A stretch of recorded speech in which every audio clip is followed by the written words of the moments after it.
Hi, my name is Dennis Alvis, and I'll be presenting the Balance Scorecard to you today, along with Mark Barringer and Kyle Jalbert. The Balance Scorecard was originally developed by Dr. Robert Kaplan of Harvard University and Dr. David Norton as a framework for measuring organizational performance using a more balanced set of performance measures.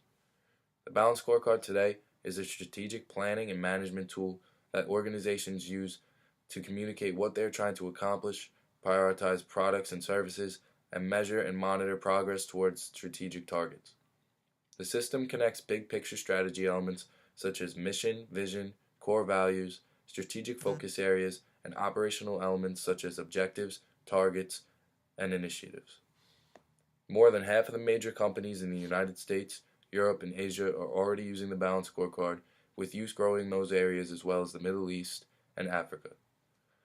The Balance Scorecard translates an organization's mission and strategy into performance measures from four perspectives, which are financial, business and production process, customer, and learning and growth. These perspectives are used to develop objectives, measures, targets, and initiatives relative to each of these points of view. The first perspective I'll be talking about is the financial perspective of the Balance Scorecard. The financial perspective of the Balance Scorecard views organizational financial performance and the use of financial resources. This perspective examines if the company's strategy will contribute to the bottom line improvement of the company. The financial perspective represents the long-term strategic objectives of the organization and incorporates the tangible outcomes of the strategy in traditional financial terms. Some of the most common financial measures that are incorporated in the financial perspective are revenue growth, costs, profit margins, cash flow, and net operating income.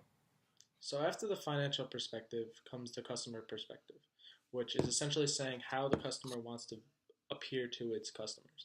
And so, like we said earlier, there is four strategies that a company tends to have, and you want to measure this perspective looking at those strategies. So there's certain objectives and measures that this section will also have, but you want to pick the right ones out that are within that perspective. So within the customer perspective, the main objectives and measures are the core and performance value. In the core, there is increase in market share, increase in customer retention, increase in customer profitability, satisfaction, and acquisition. And you want to measure these with the increase in market share, the increase in customer profitability, ratings from surveys, number of new customers, and things like that. The performance value is the more of the actual product or service that you're providing. In this section, you want to make an objective that is shows how the service or product perform to the customer. So for example, if there's a shoe and you have a shoe, you want that shoe to perform in the right way. You want to measure it how that shoe performs. You don't want to take that and it to break. So you measure this by the price that they give you for it, how long it lasts, how durable it is, how the aging of the product, and the ratings from those surveys.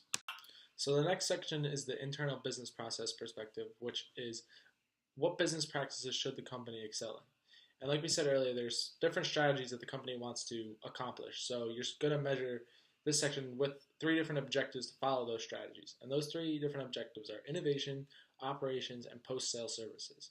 So innovation is essentially creating the new or coming up with new ideas for products or service ideas that your company will provide to the customer.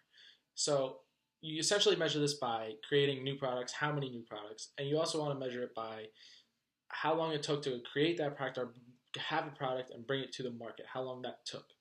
Then you have the operations section, and this is how creating the product goes. So the process, the efficiency, and the quality in each. So if there's defective units, you want to measure it that way. You want to decrease that.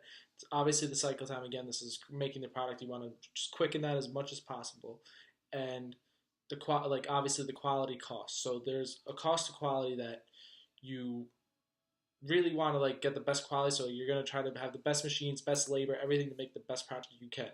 And lastly, there's the post-sale services, which is how quickly you got the product to the customer after it was made. So you measure this by how long the delivery was to the customer, or you also want to look at how efficient you did it. So you don't want to send the customer one product and then send a different product the next day. You would rather send that together. So you want to measure how efficiently you can get products to the customer and how quickly you can get it to them. And so this is the internal business process The perspective. learning and growth perspective focuses on the employees as well as the culture of the company as a whole. With industry changes developing so rapidly in the modern era, it is imperative for companies to continue to educate their employees and themselves about the latest business trends and technologies. A strategy specific to learning and growth can be put into place that allows a company to plan where to focus their learning-specific funds. For our company, we chose Adidas. The strategy specific to Adidas was the Adidas Learning Campus. Adidas uses a facility to train its employees with a more hands-on and fun style of learning. Adidas looks to empower their employees to make educated decisions when experiencing obstacles in the workplace. A company's learning and growth is measured in two main areas: their employee capabilities and training, and the overall organizational learning of the company. Employee capabilities and training are measured by an employee's knowledge and skills that help indicate the organization's ability to meet future customer needs and generate new sales.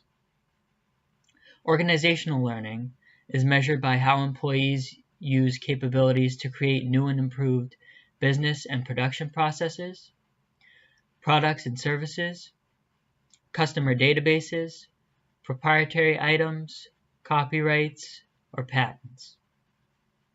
Other measures of learning and growth include quality of the work environment, opportunities for improvement and innovation, leadership development, diversity rates, training hours, product development time, along with many others.